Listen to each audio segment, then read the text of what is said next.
we do not have to tell you that this year, in fact, several years now, have been miserable, dismal ones for human rights, for labor workers' rights, for peace, for, excuse me, I've got to get this, for democracy. We don't have to tell you that because you are here. And you are here, presumably, because you answered an invitation to an event for a rally for resistance.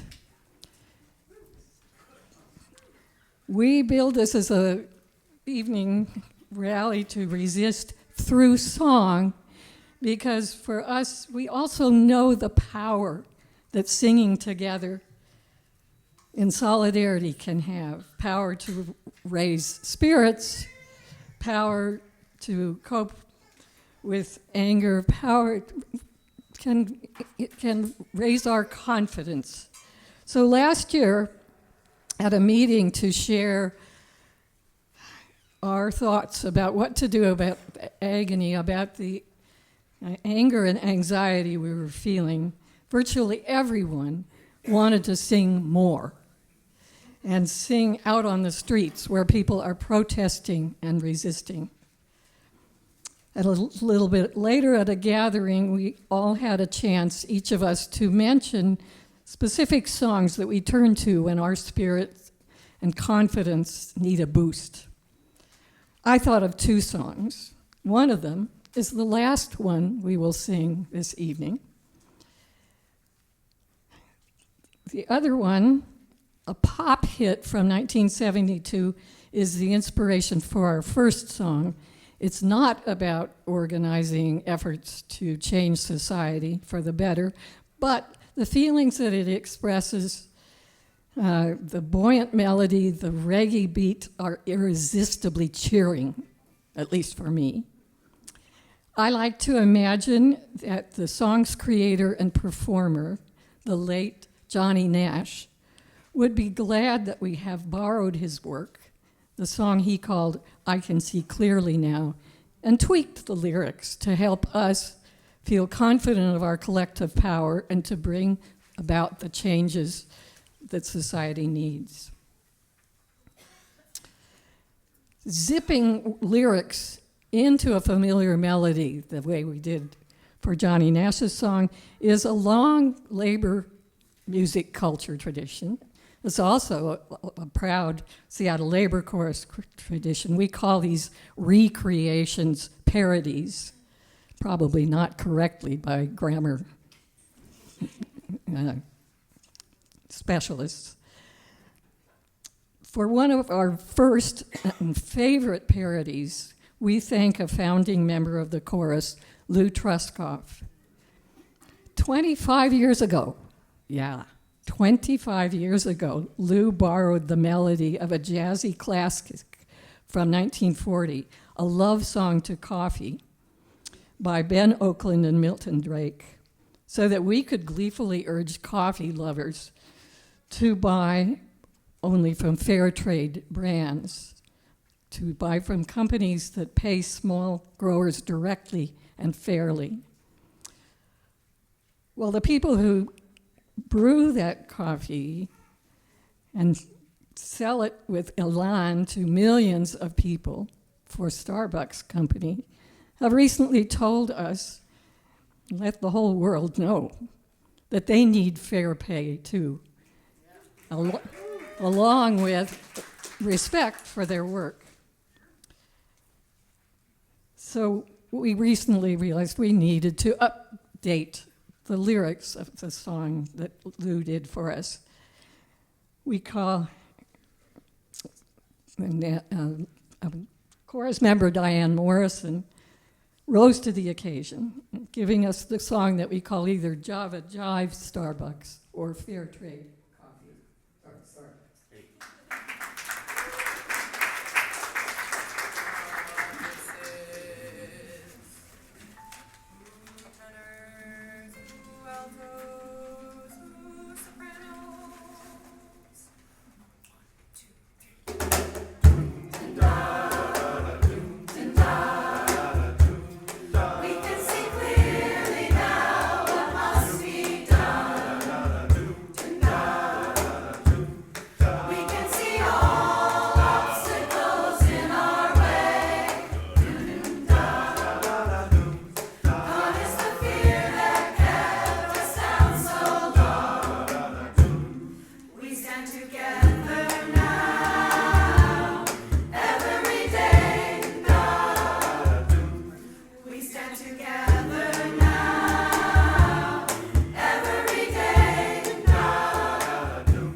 brewing your Joe. Taking it slow.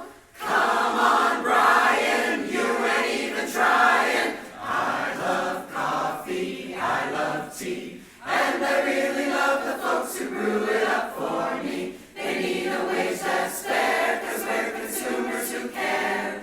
A cup, a cup, a cup, a cup, a cup.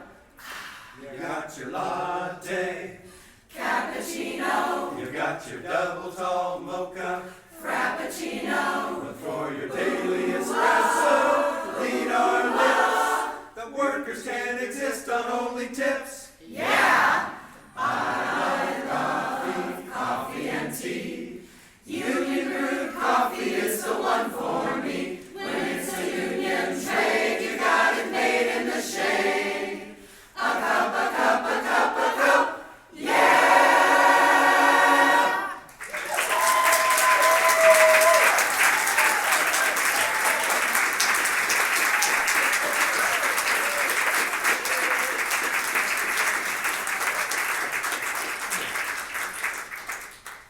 All right, Starbucks United.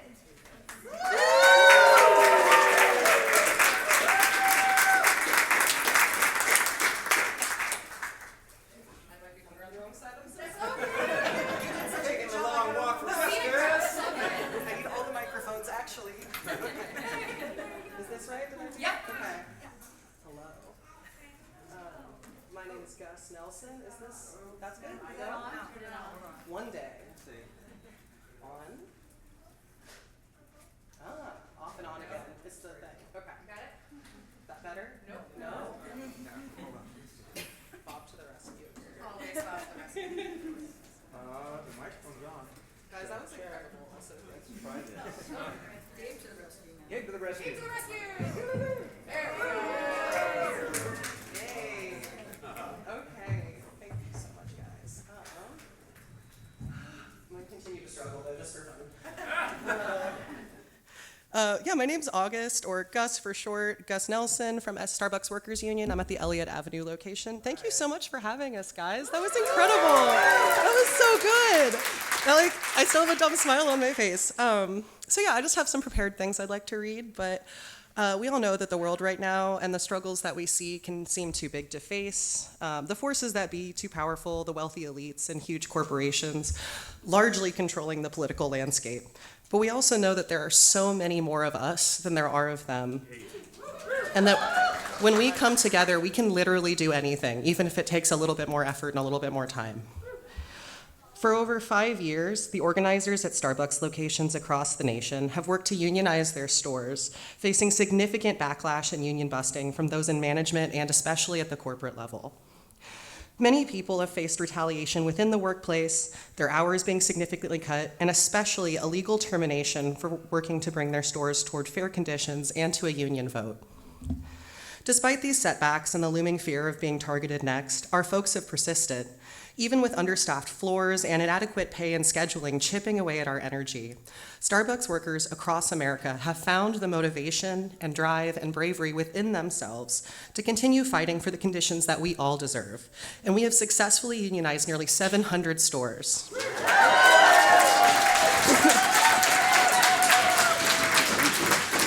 Our historic 3-month strike this past winter, sorry, that was so loud. Our historic 3-month strike this past winter with hundreds of stores participating, and the ongoing efforts even beyond the end of that strike have resulted in Starbucks once again, hopefully in good faith, sitting down at the table to bargain with us as we speak. And our union is resolute to continue working until a fair contract is achieved. Sorry. Yeah, that is really exciting. I'm very excited about it. If you find yourself feeling too tired from work and life, it's understandable, and I ask you to consider the ways which showing up and giving back can enrich and energize you. I find that organizing in my free time affords me more patience and resolve during my shifts, and it alters my perspective to one wherein I am watching for ways to support my coworkers and improve our collective conditions. The cost of community is inconvenience and sometimes exhaustion, but the beauty of community is that many hands make much lighter work. As we all continue our shared fight against corporate greed, for living wages, and for fair contracts for every worker, you can show your solidarity with Starbucks Workers United by deleting the Starbucks app from your phones and from signing the No Contract, No Coffee pledge. We are all we have, and we are all we need. Thank you so much, guys, and thank you for your song.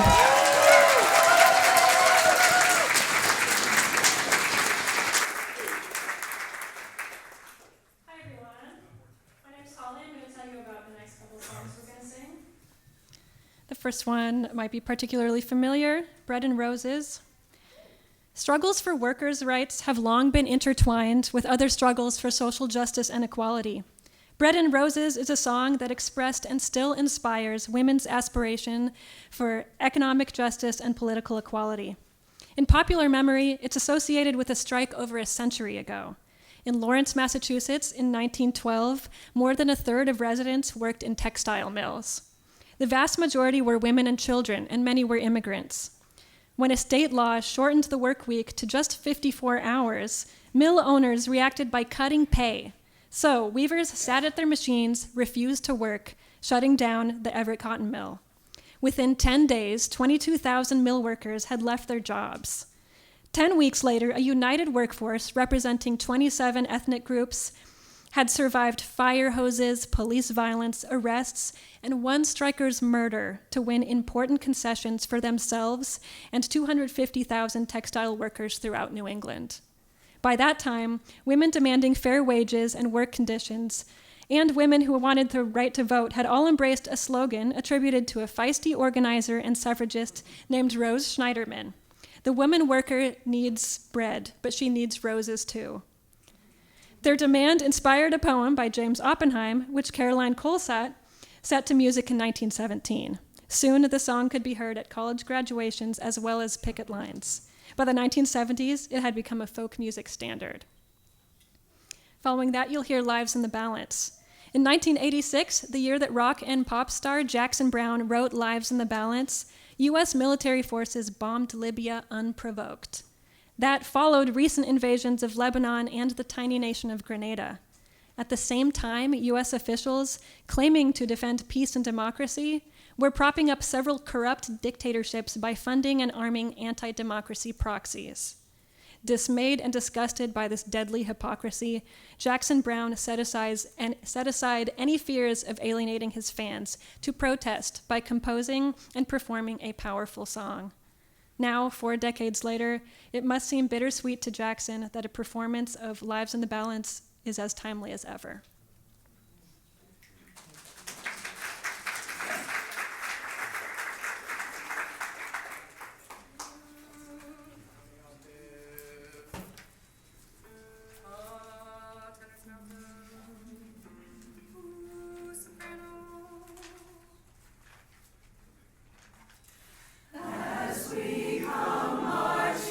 Marching in the beauty of the day.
After hearing that song, I don't know if I can keep from crying. I've never heard it as this was. It touched me so much. Anyway, I represent Gaza, Seattle Gaza Mutual Aid. We have a table at the back, and please find a time to come and see our panels up. We thank you, Seattle Labor Corps, for bringing us here and letting us come and table. Yeah, that song kind of said it all. And Seattle Gaza Mutual Aid stems from personal relationships that I personally have had with many people in Gaza. I've helped to get many of them, 30 adults, into Cairo since the war began, and have continued with this organization to raise funds to support families and in Gaza and in Cairo. We also build relationships, which is how it is able to be called mutual aid. Part of the relationships between Seattle, our organization, and the people and Palestinian people surviving this genocide is I bring their art back from Cairo, art of children and women mostly, and we give exhibits. There's an exhibit up now at the Finney Neighborhood Center through May 13th. I will be giving personal stories, and also to talk about the Mira Center. Anyway, we have flyers at the back to tell you the details of when I'll be speaking at the art exhibit at Finney Neighborhood Center. I want to speak briefly about the Mira Center, which began by my first strong relationship with a woman from Gaza. Ran a kindergarten in Gaza. I was there in 2015 and 16 and visited the kindergarten to play with the children there.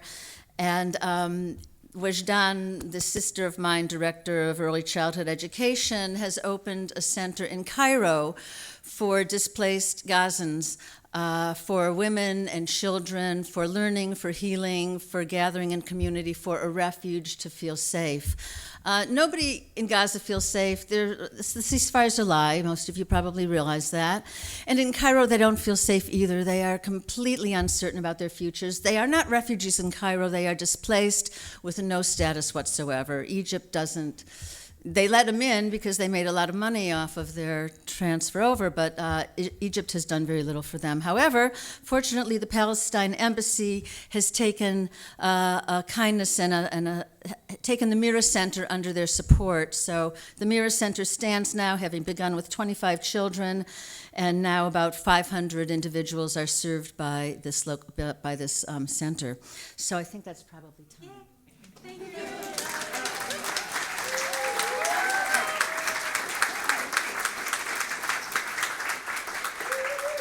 Hi everyone, my name is Bella, and the next song we're singing is De Colores. De Colores is a song I have sung countless times. It's a song I sang growing up, my dad playing the guitar, my family singing together.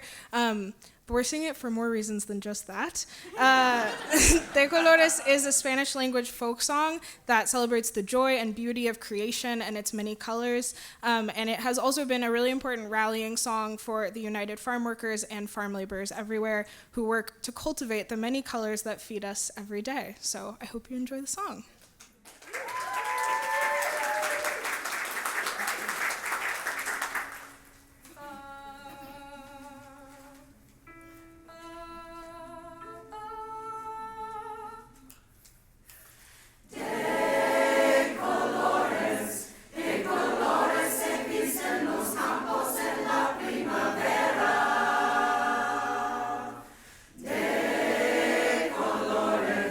De colores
Woody Guthrie, one of the best known singer-songwriters in the 20th century, gave us many songs about the lives of working people and the trials and hardships that they faced. He was an iconic figure who became a legend expressing his social consciousness by singing songs simply. In 1948, he became infuriated by a New York Times article about a plane crash in Los Gatos, California. There were no survivors. It named the pilot and the crew members, who were all white, and referred to the 28 passengers who were migrant farm workers as deportees. The workers were on their way home after a very long time working when their work contracts were over. Today, as immigrants face racist and inhumane treatment, arbitrary deportation, cruel detention, disappearances, and death, the song seems all too relevant. Our chorus member, Lou Truskoff, who can't be with us today, but he's here in spirit. Yay! Hi, Lou! He added a new ending to Woody's song that is consistent with our humane principles and appreciation of their contributions as workers.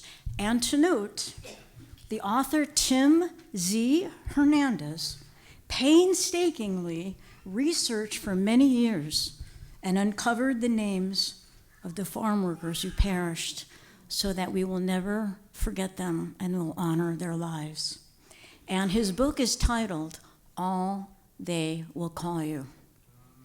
And also, if we had to choose one song in our repertoire as a Seattle Labor Chorus team song or anthem, one in the number would surely be in the running, and quite possibly our choice. The composer, the late John Fromer, our comrade and dear, dear friend, was a multi-talented TV producer, singer, and passionate activist for peace and justice. John knew that good people who strive to end wars and injustices also need reasons for hope. And like John, we know that the act of raising our voices together in songs of protest and solidarity is in itself a reason for hope. So we sing one in the number to celebrate the power and the joy of people who unite in efforts to change our society for the better.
right, hi there, everybody. First off, incredible show so far. My gosh, this is lovely. So I'm here from Traction, which is a really small local nonprofit that helps trans people in various ways. And I want to talk a little bit about what the situation is like for trans people right now in this country, because I don't think there's honestly a lot of understanding about just how bad things are. I was talking the other day with somebody who is trans and in Kansas, and Kansas recently signed a law basically revoking every trans person's license, making it invalid, and then you have to go in to get a new one, pay for a new one. It's just a whole indignity. Anyways, they are in this place where this government is like actively being hostile to their existence, does not want them to be visible and out in public. And just over the border in Idaho, this is even more the case. I was talking with somebody else who is trans and in Idaho, where she's now facing the choice between going into the men's room and getting hate crimed or going into the women's room and potentially getting a 5-year felony sentence. Things are really terrible right now. And as a result, so many trans people are fleeing. About 9% of trans people in this country moved to a different state between the November 2024 election and June 2025. That's about 8 months, 10% of trans people in the country moved. Of those people that moved, about the number one destination was Washington. About 40,000 trans people have moved to Washington since the November election. There's a lot of different reasons for this. This is a place where you can get health care, you have legal rights, but more than anything else, it's a place where I can walk down the street and know that, generally speaking, I'm going to be treated like a person. So Traction, and specifically Project Open Arms, which is the trans relocation side of things, we help trans people move to places like Seattle. We help with giving people advice, helping them find jobs, make the actual physical move, and then we also finding housing. We do some direct housing as well. In the past year and a half since we've started assisting in moves, we have helped 110 people move. However, 110 people is great, and it's incredible that we've been able to do that, but there are so many more people that need help. We are in desperate need of basically everything. I'd say the number one need is money. It's expensive to move, of course. And I wouldn't even say number two. I'll say tied for number one need is volunteers. Our model is based on sort of peer-to-peer assistance. So people who live in Seattle being like, hey, I live here. I can talk to you about what it's like to move. I can maybe give you some advice on getting a job. I can tell you, this neighborhood's good. Maybe don't move to that one. So we really desperately need volunteers. We need money. If you would like to donate, if you would like to volunteer, I got a table in the back with a bunch of QR codes and, links to sign up. Thank you so much for all your help. Thanks to Seattle Labor Corps for getting us out here. Endlessly appreciated. Have a good one, y'all.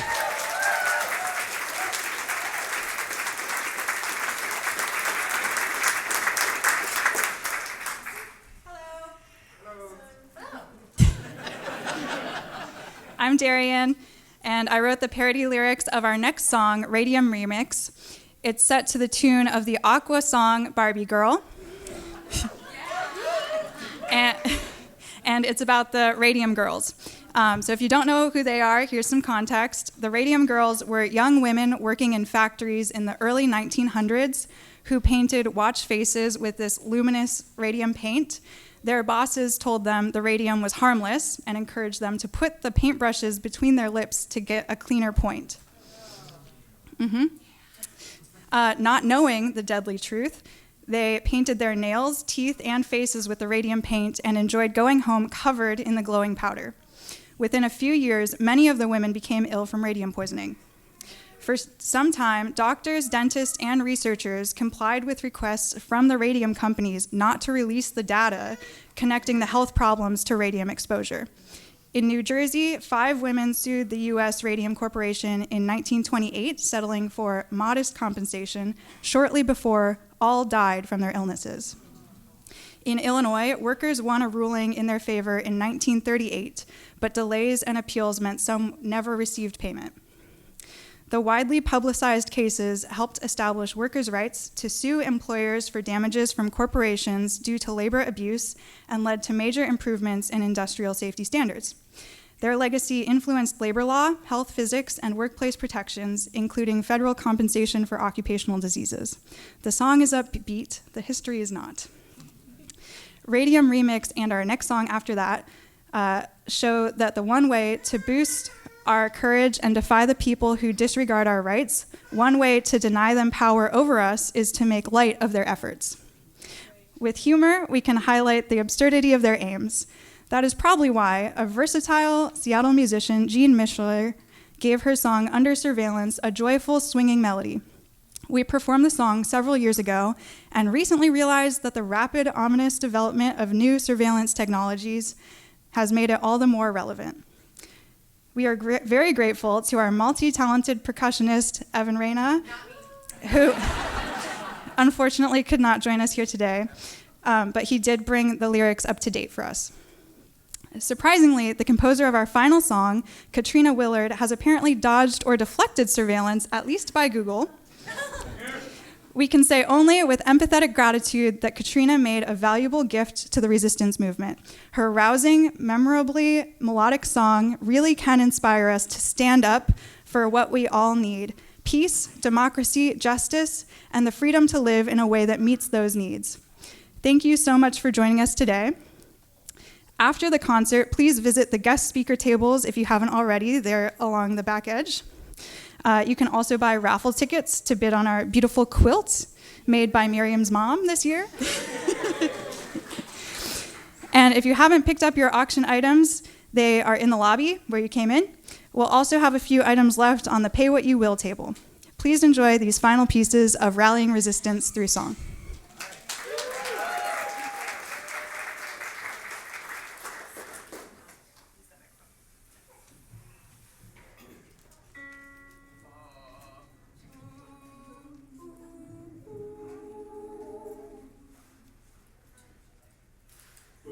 Hiya, girls. Hi, sir. Want to come work for me? Sure thing. Clock in.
Well, girls, we're just getting started. I love this job.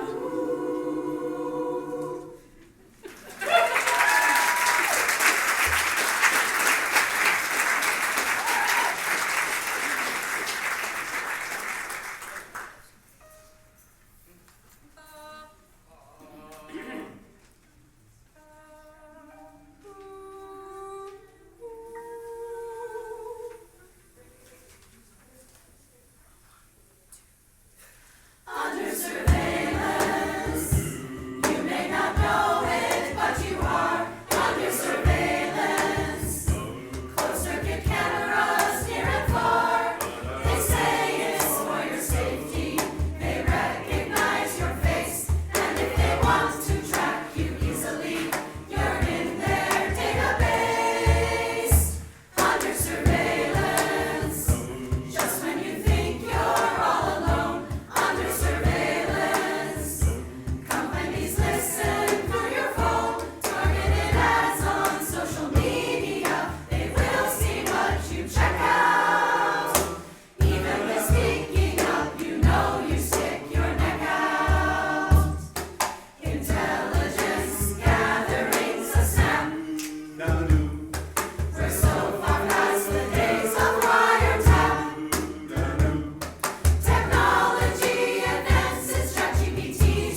came to birth a new world from the ashes of the